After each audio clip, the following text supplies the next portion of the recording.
यह घटना 2001 की है, जब करण 7वीं क्लास में पढ़ता था। उसकी फैमिली नए किराए के घर में शिफ्ट हुए थे। उस घर के आसपास ज़्यादा कोई घर नहीं था। एक दो घर थे, वह भी खाली था। उस मकान का किराया भी बहुत कम था। इसलिए करण के पिताजी ने बिना कुछ ज़्यादा सोचे उस मकान को किराए पर ले लिया। करण के पिताजी इस बात से अनजान थे कि आने वाले समय में उनके साथ क्या होने वाला है। करण स्कूल जाने लगा और उसके पापा ऑफिस। वो मार्च का महीना था, उसके एग्ज़ाम शुरू होने वाले थे। करण के मकान के 2-3 घर छोड़कर कुछ चहल पहल हुआ करती थी, क्योंकि गर्मियों में देर रात तक बाहर बच्चों का खेलना घूमना रहता था, क्योंकि उस ज़माने में ज़्यादा मोबाइल फ़ोन नहीं हुआ करते थे। इस तरह कुछ महीने सब सामान्य था। पर जैसे ही गर्मी का मौसम गया और बारिश का मौसम आया, वैसे ही अजीबोगरीब घटनाएं होने लगी। करण और उसका भाई दोनों की एक आदत थी। दोनों अक्सर देर रात तक जागा करते थे। जहां करण रात को पढ़ाई करता था, वहीं उसका बड़ा भाई देर रात तक टीवी देखा करता था। तभी एक दिन करीब रात के 12:30 बजे के आसपास घर के पीछे एक पायल की आवाज़ सुनाई दी। घर के पीछे बरसात के दिनों में बड़े बड़े घास और जंगली पौधे उग जाया करते थे, जो देखने में ही डरावने लगते थे। पायल की आवाज़ सुनकर तो करण को अजीब सा लगा कि ये आवाज़ कैसी है। कुछ मिनट बाद पायल की आवाज़ आना बंद हो गई। करण भी यह सोचकर ज़्यादा ध्यान नहीं दिया कि कोई मजाक कर रहा होगा, क्योंकि बचपन में भी उसके दोस्त ऐसा मजाक कर चुके थे। तो वो ज़्यादा ध्यान न देकर फिर पढ़ाई करने लगा और कुछ देर बाद सो गया।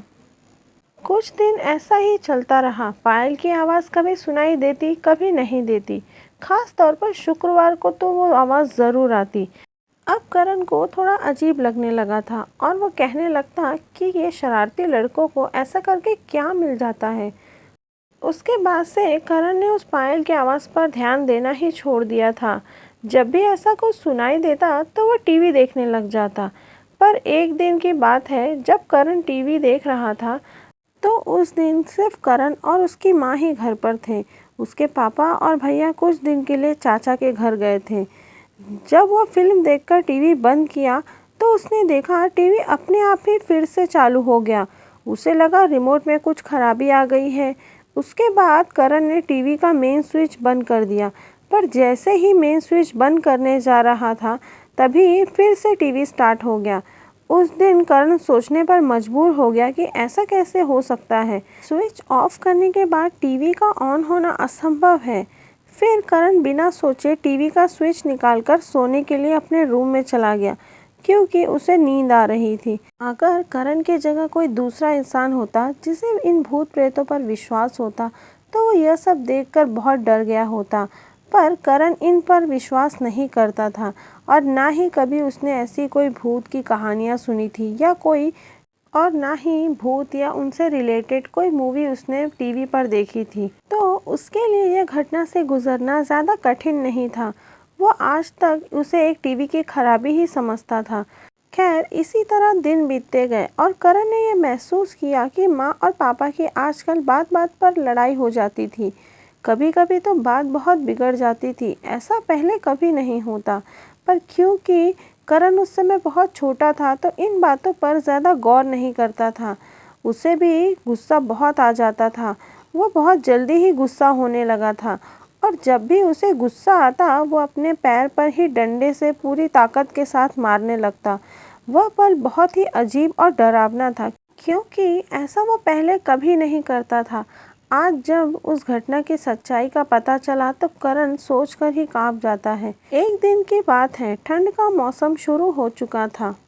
रात के 12 बजे के बाद उसे फिर वो पायल की आवाज़ सुनाई दी, पर उस दिन उसके होश उड़ गए, क्योंकि उस रात बारिश भी हो रही थी और मौसम बहुत ठंडा था। क्योंकि ठंड के मौसम में घर के सारे फैन बंद थे, जिसकी वजह से शांति में सब कुछ क्लियर सुनाई दे रहा था।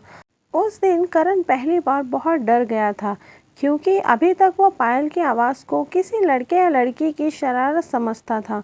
पर इतनी ठंड में और बारिश में ऐसे बाहर पागलों की तरह हरकत करने कौन जाएगा। उस दिन के बाद उसे भी लगने लगा कि कुछ तो गड़बड़ है। वो इन सारी बातों को जो उसके साथ और उसके फैमिली के साथ हो रहा था, उसे इस अदृश्य ताकत से जोड़कर देखने लगा, जो उसके डर को और भी बढ़ा रहा था। जब भी वह रात को बाथरूम जाता तो बाथरूम की ऊपर वाली खिड़की से हमेशा ऐसा लगता कि कोई उसे देख रहा है या अभी उस खिड़की से कोई हाथ बाहर आएगा। उसने रात में टीवी देखना भी बंद कर दिया था और पढ़ना भी बंद कर दिया था। वह रात में जल्दी ही सो जाया करता था। अभी तक करण ने घर में किसी को नहीं बताया था कि उसे ऐसा एहसास हो रहा है, क्योंकि वो बताता तो कोई उस पर भरोसा नहीं करता। क्योंकि पायल की आवाज़ हो या टीवी का अपने आप शुरू हो जाना, ये सारी घटना उसके साथ ही हो रही थी। उसने उसके भाई को बताने की कोशिश की, पर वह भी उसकी बात पर ज़्यादा ध्यान नहीं दिया। जैसे जैसे वक्त बीतता गया, घर में कई सामान अचानक गायब होने लगा या टूटने लगा। एक दिन करण के घर मेहमान आए हुए थे। रात में वो खाना खाकर ऐसी बातें कर रहे थे। रात के 11:30 बज रहे थे, तभी करण बाहर निकलकर घूमने लगता है। चारों ओर देखने के बाद करण अपने घर की छत पर देख रहा था। तभी उसे ऐसा लगा उसके घर के बगल वाले घर की खिड़की से, जो कि लेफ्ट में था और खाली था, उस खिड़की पर कोई खड़ा है। फिर जब वो गौर से देखा तो खिड़की बंद थी। वह डर गया और घर के अंदर चला गया। उस दिन के बाद से वह कभी भी रात को बाहर नहीं निकला। करण अब बहुत डरने लगा था। डर की वजह से वो हर रोज शाम को हनुमान चालीसा की डीवीडी चला दिया करता था। इससे उसे मानसिक रूप से कुछ राहत ज़रूर मिल जाया करती थी। ऐसी घटनाएं भी कम होने लगी और उसका डर भी कम होने लगा। पर एक दिन कुछ ऐसा हुआ जिसकी वो कल्पना भी नहीं कर सकता था। जनवरी का महीना था। करण के माता पिता गांव गए हुए थे। घर में सिर्फ करण और उसका भाई ही थे। वे दोनों जल्दी खाना खाकर 11 बजे ही सो गए और करण भी गहरी नींद में सो रहा था। तभी करीब रात के 1 बजे अचानक भाई के चिल्लाने की आवाज़ से करण उठ गया और अपने भाई को चिल्लाते हुए देखकर उससे पूछा कि क्या हुआ। तभी वो दरवाजे की तरफ हाथ दिखाकर कहने लगा कि देखो वहाँ कोई है। करण ने कहा, नहीं भाई, वहाँ कोई नहीं है, यह आपका भ्रम होगा। भाई ने कहा, नहीं, अभी भी वहाँ पर कोई है। तो करण ने तुरंत लाइट ऑन कर दी, पर वहाँ तो कोई भी नहीं था। उस दिन करण और उसका भाई बहुत डर गए थे, खास तौर पर करण भी, क्योंकि ये सब अब तक सिर्फ उसके साथ हो रहा था, पर अब उसके भाई ने भी ये सारी चीज़ें महसूस की थी।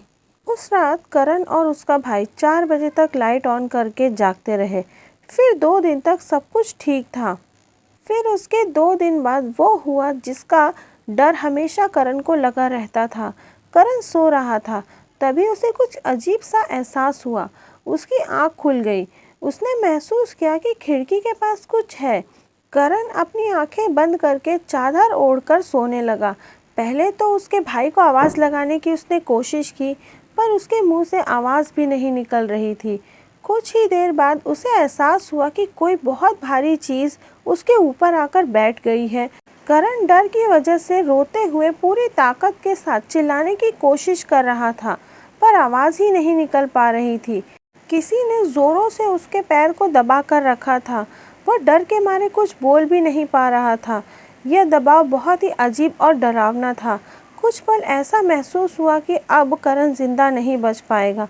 बहुत कोशिश करने के बाद भी वह कुछ नहीं कर पाया और अंत में बेहोश हो गया। उसके बाद उसे कुछ भी याद नहीं था। अगली सुबह करण पहली बार 11 बजे सोकर उठा। उसे ऐसा लगा कि जैसे वो बहुत ही अंधकार जगह से आया है। रोशनी जब उसके आँख पे पड़ रही थी तो उसके आंसू निकल रहे थे और ऐसा महसूस हो रहा था कि उसके शरीर में कोई ताकत ही नहीं है। करण ने रात में हुई सारी घटना के बारे में अपने भाई को बता दिया। भाई ने भी इस घटना को गंभीरता से लिया और माँ और पिताजी के घर आते ही सारी घटना के बारे में पिताजी को बता दिया।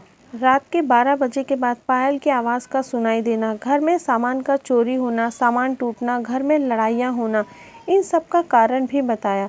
करण के मम्मी पापा ने भी उनकी बातों को गंभीरता से लिया और उन्होंने भी पिछले कुछ महीनों से होने वाली अजीब घटना को उनकी बातों से जोड़कर देखने लगे, क्योंकि उसके मम्मी पापा के साथ भी ऐसे कुछ घटना हुई तो थी जिसे वे अक्सर नज़रअंदाज कर दिया करते थे।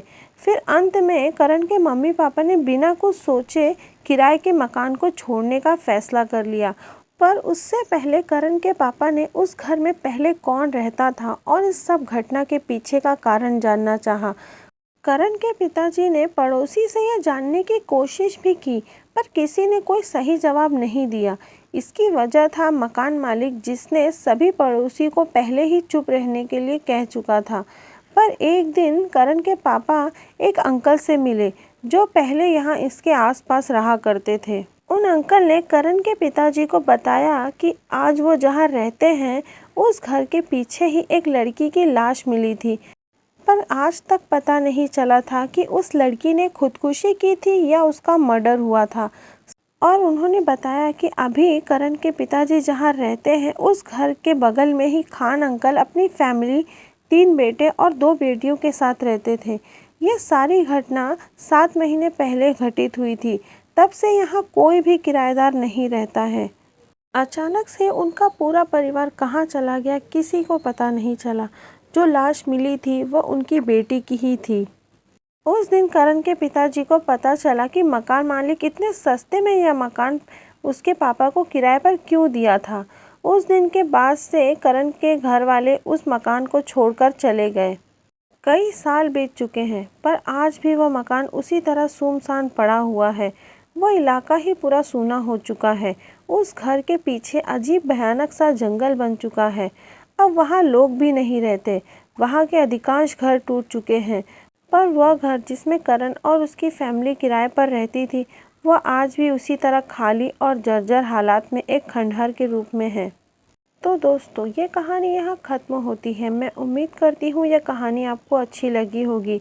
ऐसी और भी कहानियाँ सुनने के लिए इस चैनल को लाइक करें, शेयर करें और सब्सक्राइब करें। धन्यवाद।